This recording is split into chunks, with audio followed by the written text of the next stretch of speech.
was 1986, the fall of 1986. I was a freshman in college at Boston University, and I had gone to see a movie at an art house movie theater called the Nickelodeon, and I went to see Blue Velvet. And I walked out of the movie theater thinking that it was probably one of the strangest, most bizarre movies that I've ever seen. I didn't know if I loved it or hated it, but I immediately filled out an application and started working at the movie theater. So Blue Velvet actually helped me get through college. My relationship with the movie mainly came from this project. I had seen the movie in the past, and yes, thought it was very weird. But in the 80s, when I was still a teenager and under the roof of my parents, I was not allowed to watch such fare. So my main experience from it was after I moved to Wilmington and realized that this was a film that had been filmed here, and I started going around and looking at some of the locations, and I went back and looked at the film and said, okay, this is very, very, very, very odd. And that was really my only relationship with it until Alisa approached me to do this project, and I rewatched it, reconfirmed this is really, really, really, really odd, but very exciting. And everything else I've learned about the film has been since then. So. I think it's a great place to springboard off of, because you start off with a sense of comfort in like, oh, I know who these people are, and then all of a sudden you delve into, wait, I don't know who these people are, and then you just find all these other layers and layers and layers, and every community has that.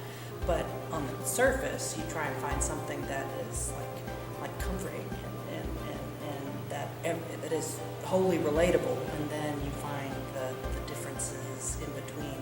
And I think every kind of show that you want to do, you want to find something that the audience is going to relate to, in that there are these kind of stock characters that are like, oh, this is the girl next door, or this is the college boy, or, and then you can start layering in, well, this is odd, who is this person, and then what is this crazy relationship with this guy, and so from a storytelling perspective, it's beautiful.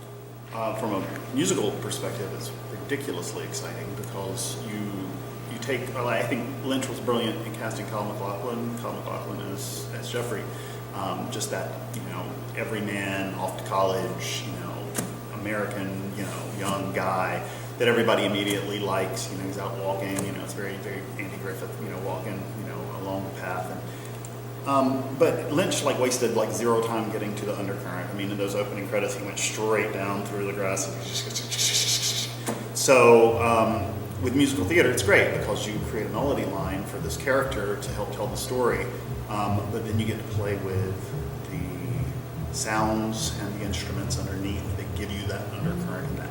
What I played with, a heartbeat, an irregular heartbeat, and it gives me having the Americana surface with all of that undercurrent of the Frank Booth and the things that do exist in every small town, even if you don't know they're there, musically is glorious because you can play with the time signatures. Like I said, I play with heartbeats and scratches and strings, and it's a lot to work with. I looked at a lot of scenes that had been deleted to try to get a better sense of these characters.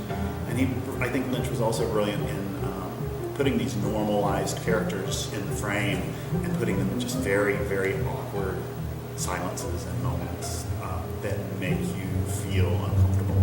And I try to do that also in the musical score. That's really cool.